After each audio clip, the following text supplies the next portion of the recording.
రాష్ట్ర ప్రజలందరూ కూడా అందించమని పవన్ కళ్యాణ్ గారు చెప్పడం జరిగింది.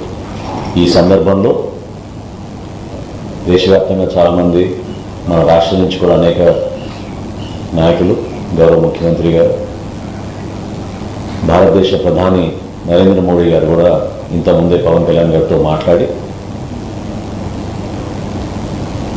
మార్క్ రికవరీ గురించి తెలుసుకోవడమే కాకుండా అక్కడ ఎటువంటి ఫెసిలిటీస్ కావాలన్నా స్థానికంగా ఉన్న హై కమిషనర్కి ఆదేశాలు జారీ చేశారనే విషయం ప్రధానమంత్రి గారు పవన్ కళ్యాణ్ గారికి తెలిపారు.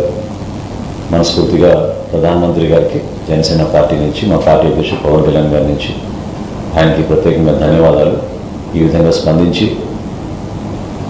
క్లిష్ట పరిస్థితుల్లో కుటుంబానికి అండగా నిలిచినందుకు ప్రధానమంత్రి నరేంద్ర మోడీ గారికి, రాష్ట్ర ముఖ్యమంత్రి చంద్రబాబు నాయుడు గారికి మనస్ఫూర్తిగా ధన్యవాదాలు తెలుపుకుంటున్నాను.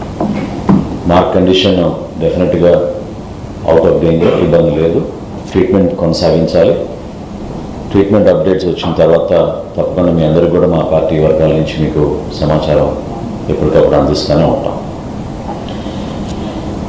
ముఖ్యంగా ఈరోజు ఢిల్లీ పర్యటనలో భాగంగా ఉదయం food corporation of India managing director Ashutosh గారిని కలిసి ఖరీఫ్ మాసంలో ఏ విధంగా రాష్ట్ర వ్యాప్తంగా 37 లక్షల మెట్రిక్ టన్నుల ధాన్యం కొనుగోలు చేశాం, రైతాంగానికి 8,300 కోట్ల రూపాయలు 24 గంటల్లోపే చెల్లించిన విధానం గురించి ఆయనకి వివరించడం జరిగింది. FCI చాలా సహాయం అందించారు, ప్రోత్సహించారు.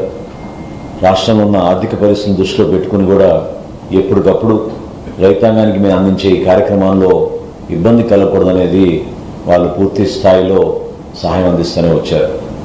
సో మనస్ఫూర్తిగా ఫుడ్ కార్పొరేషన్ ఆఫ్ ఇండియా వారందరికీ కూడా రాష్ట్ర ప్రభుత్వం నుంచి ధన్యవాదాలు తెలుపుకున్నాం. అదేవిధంగా రాబోయే రబీ మాసంలో మరొకసారి ఏ విధంగా రైతాంగానికి ఆదుకునే విధంగా మేము కార్యక్రమాలు చేపట్టాము, ఏ విధంగా రైస్ మిల్లర్స్ తోటి కలిసి ఎక్కడ కూడా రైతాంగానికి నష్టం కలగకుండా, ఇబ్బంది కలగకుండా మేము ఉపయోగించే టెక్నాలజీని ఆయనకి వివరించడం జరిగింది.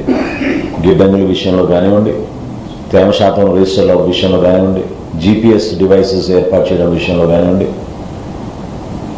KYC ద్వారా రైతాంగానికి ఏ విధంగా మేము ఈ కార్యక్రమం చేర్పించామో అవన్నీ కూడా ఆయనకు అందించి వివరాలు చెప్పడంతో ఖచ్చితంగా భారతదేశంలో ఆంధ్రప్రదేశ్ మార్గదర్శకంగా నిలబడాలని, మేము చేస్తున్న కార్యక్రమాలని ఇతర రాష్ట్రాలతో కూడా పంచుకునే విధంగా రాబోయే రోజుల్లో మా సెక్రటరీ కమిషనర్ గారు సౌరభ్ గౌర్ గారికి, మానసరి గారికి